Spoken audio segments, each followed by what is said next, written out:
Today we are looking at the second of our fifth gospel lessons, the Wisconsin of the Holy Land.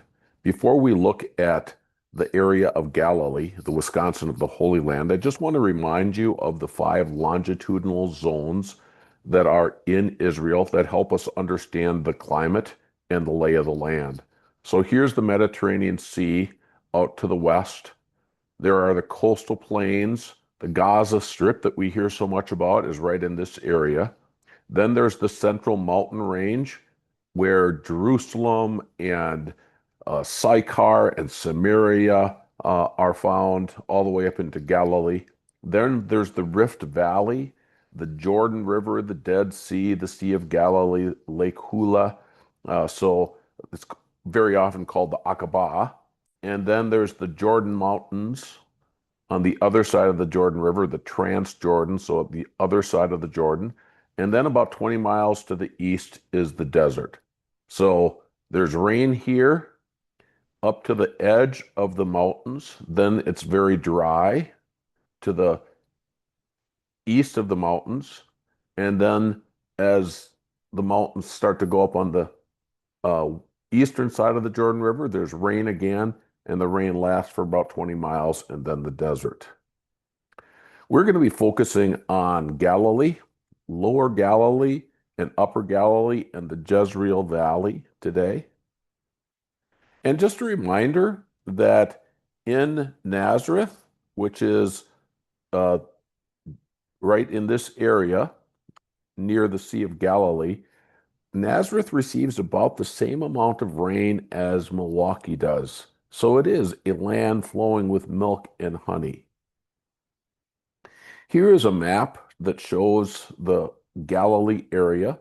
Here is Mount Hermon way to the north. And here is the Sea of Galilee. And remember, the Sea of Galilee is about 13 miles north to south. And so you can estimate distances. So how far is it from Bethsaida up to Dan? It looks like it's a little more than two Sea of Galilee. So it's about 30 miles from Bethsaida up to Dan, an area that Jesus walked up to and visited the villages around Caesarea Philippi. And then the upper Galilee area, their mountains are higher. And way up here, you can see the Litani River. That's in the news right now because of the war that's going on between Hezbollah in Lebanon and Israel.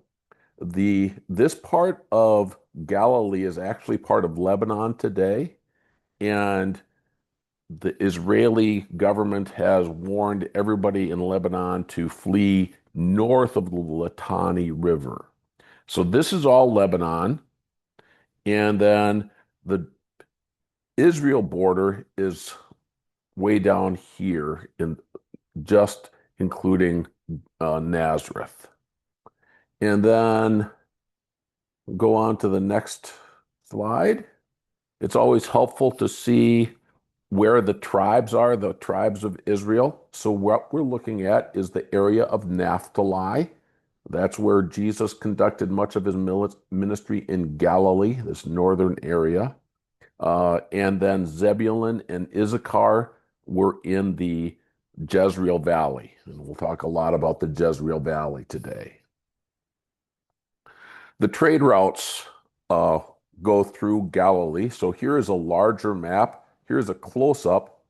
So the trade route goes through Damascus and then crosses the Jordan River just to the south of Lake Hula. That lake is now drained, but it used to be there in the ancient days. Katzor was a major fortress city that protected this trade route. And then it goes through the Jezreel Valley, through the Megiddo Pass. And so Megiddo was another fortress, and then down along the coastal plain. So this is called the Way of the Sea. Way out here to the east, this is called the King's Highway. So as we think about the travel, we can appreciate how important these fortress cities were because trade is how the ancient kings got a lot of their money.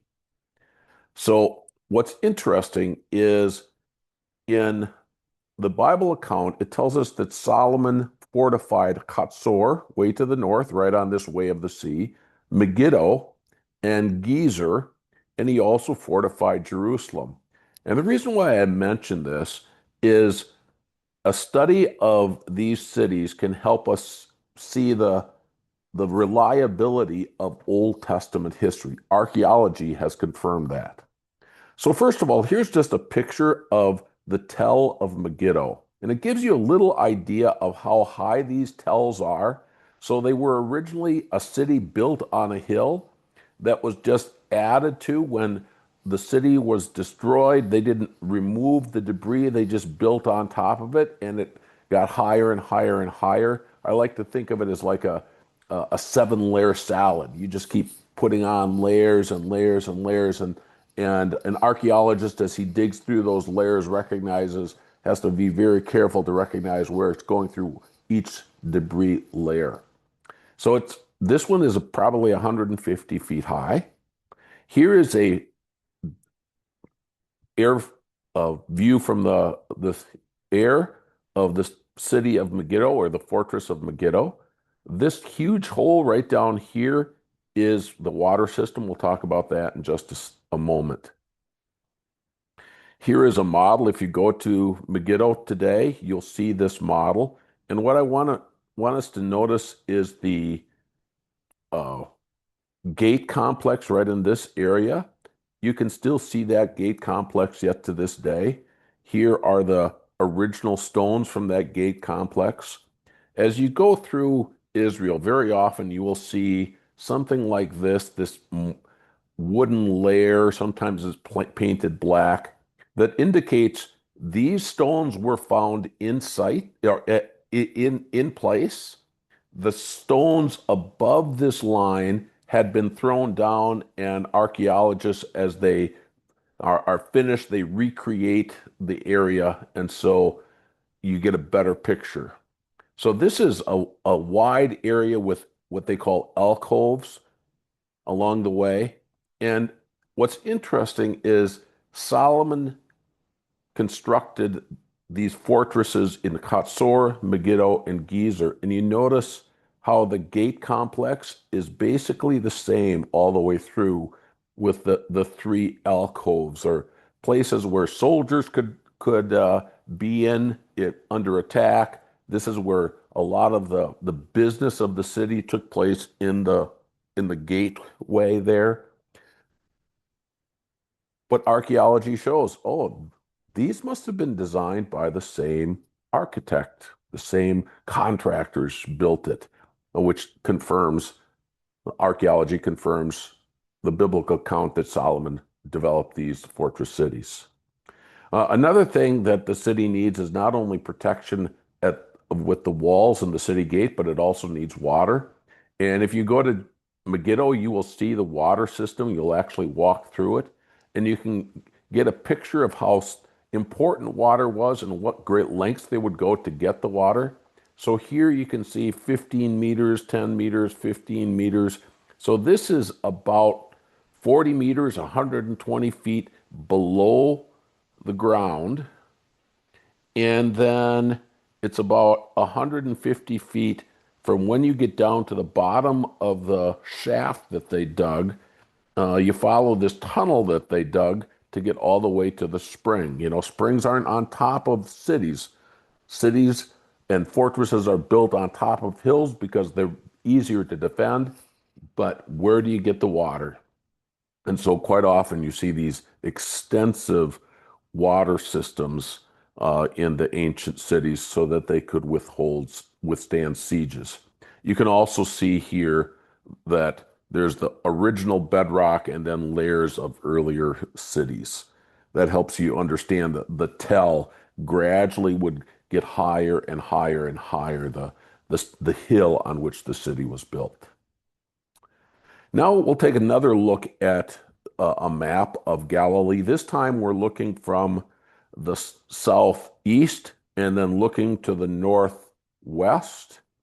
And here we see the Jezreel Valley. This is what we're going to be talking about the most next. Here's the Sea of Galilee. So it is just a little bit to the west of the Sea of Galilee and just a little bit south. The nation of Israel from here to here is only 25 feet or 25 miles wide. So it gives you an idea of how narrow the country is. What we're going to look at is right here is Nazareth, Jesus' hometown. And what amazed me is that when Jesus was growing up in Nazareth, if he would walk to the Mount of Precipice, a cliff on the south side of the city of Nazareth, about 1,000 feet above the Jezreel plain, he could see so much Old Testament history spread out before him. He could see the faithfulness of his father carrying out God's plan of the Old Testament and also the warning of being unfaithful. So this is a picture of the Jezreel Valley. It helps you appreciate it is a lush area. It is the Wisconsin of uh, the Holy Land. I think of like especially the driftless area to the west side of Wisconsin with the hills, rolling hills and lush forests and green. That's Galilee.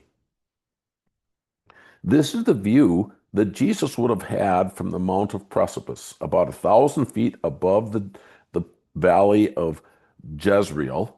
And as he would look out across the Jezreel Valley, he would see these places, Mount Tabor, the hill of Moreh. Right beyond the hill of Moreh was Mount Gilboa. Straight south across the Jezreel Valley would be Dothan. Off to the edge over here would be Megiddo, and ultimately way to the right would be Mount Carmel. Now, what happened at each one of these? This is Old Testament history at its finest. So here is a little map that I will be referring to over and over again. By the way, the brown on this map is all below sea level. So sea level, the Mediterranean Sea. Jezreel Valley is a couple of 100 feet above sea level. This ridge that Nazareth is on is about 1,300 feet above sea level, about 1,000 feet above the Jezreel Valley. And the Sea of Galilee is 600 feet below sea level. So you can see much of this area is below sea level. So first of all, we find Joseph down in Dothan. So here is Nazareth. As Jesus looks straight across the Jezreel Valley, he could see right where Dothan is. It's actually a little plain or valley just to the south of the Jezreel Valley. And this is significant because this is where Joseph was sold into slavery. Remember, Joseph in Genesis chapter 37 was sent by his father up from Beersheba to try to find his brothers who were shepherding the sheep. They had traveled 75 miles to find good pasturage. It helps us understand that these are nomads just constantly on the move, always looking for better pasturage. And remember, the farther north you get in Israel, the more rain you get. So they're going north to find good pasturage.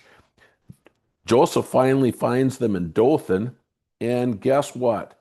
There are traders following the way of the sea, this uh, market road to get down to Egypt. Normally, you could go through Megiddo, but there is also a pass here right in this area that goes into Dothan and then to the sea. So uh, this is where the Midianites would have been traveling, and they could sell Joseph into slavery. Jesus would have seen Dothan. Then the next thing that I want to mention is Mount Tabor. Mount Tabor is very distinctive. It's just this hill out in the middle of nowhere, it seems like. Here's another angle of it. But when you're on the Jezreel plain, you can see it just as plain as day. So here is Mount Tabor, and Mount Tabor is famous in Old Testament history because when Katsor, the king of Katsor, way to the north, sent his army to Haroshet Hagoyim to control the Jezreel Valley, God used the judge Deborah, the female judge Deborah and Barak to assemble on Mount Tabor and then come across the Jezreel Valley and take on the chariot army of the king of Jabin here in this area. And this is just another great example of secular historians would just say the rain came and the chariot wheels were bogged down, and that's why the Israelites won the victory. By inspiration, we know, yes, the rain came, but that was all part of God's plan to give a great victory to the as Israelites under uh, Deborah. So they assembled here at Mount Tabor. Jesus would have seen that all the time, and then he could just have imagined how God gave his people a great victory there in the Jezreel Valley. The next place to look at is just to the south of Mount Tabor. So here's Mount Tabor, and here's the Mount Moriah, the hill of Morah. I'm sorry, the hill of Morah. Here's a close-up of it. And so just across the Jezreel Valley, this is from the Mount of Precipice, just south of Jesus' hometown, to the hill of Morah. The hill of Morah, right here, is where Gideon assembled his troops to take on the Midianites. So again, Old Testament history gives us insight.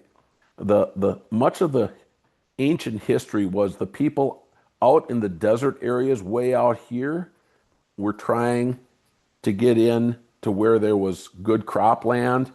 They would raid during the harvest season every year. So the Midianites are in this area, 120,000, and Gideon assembles an army, and God says, "Oh, you've got too many." And so finally, God uh, weeds it down to just 30 people or 300 people, and God gives a great victory to the Israelites under Gideon who are there near Mount Morah. So Jesus would have seen that and went, "Oh, yes, ours is a God who can save." Then, immediately to the south of the hill of Morah is Mount Gilboa. It's just kind of in this hazy distance. Mount Gilboa is right down here. And Mount Gilboa is kind of the Alamo of the early kingship. So King Saul is the first king of Israel. The the Philistines are down here in the Gaza Strip area. King Saul's army flees from the Philistines all the way up to Mount Gilboa. There's no place else for him to run to. He takes his last stand at Mount Gilboa and and he dies on Mount Gilboa. God is able to punish the unfaithful. Jesus would see that as a little boy on the as he looked out over the hill of from the Mount of Precipice.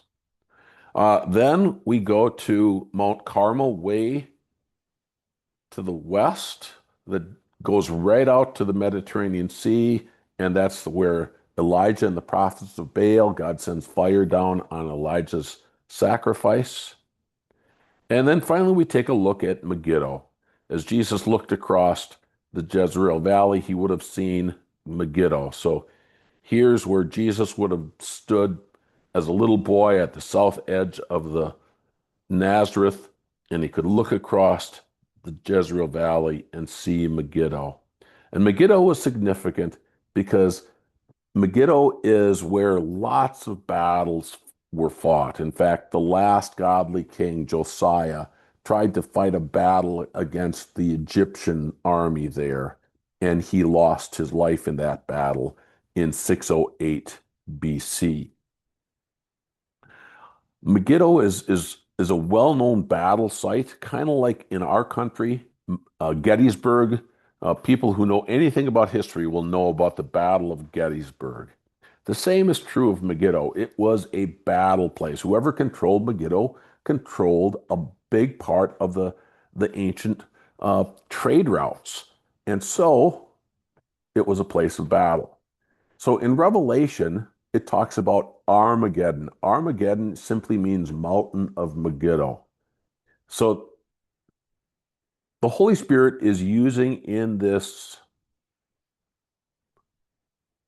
vision that Jesus gives to John in Revelation 16, a vision of a great battle at the end of the world. This is what Jesus talks about, that as the world continues, the evil will get worse and worse to the point that it will seem like God's church is just going to be wiped out, and Satan and his evil angels assemble the enemies of God's church at Armageddon. You know, there's going to be this final showdown. It's a wonderful symbolic picture of how, you know, the enemy is trying to destroy God's church, and just when it looks absolutely hopeless for God's church, that's when Jesus is going to come back. The Battle of Armageddon never is really fought because Jesus comes back and the victory is ours.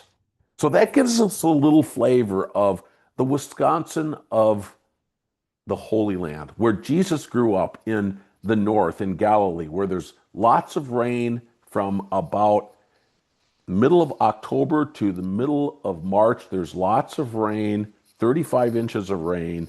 Good crops are grown, small grains, wheat and barley were grown. And Jesus could have seen so much of this history.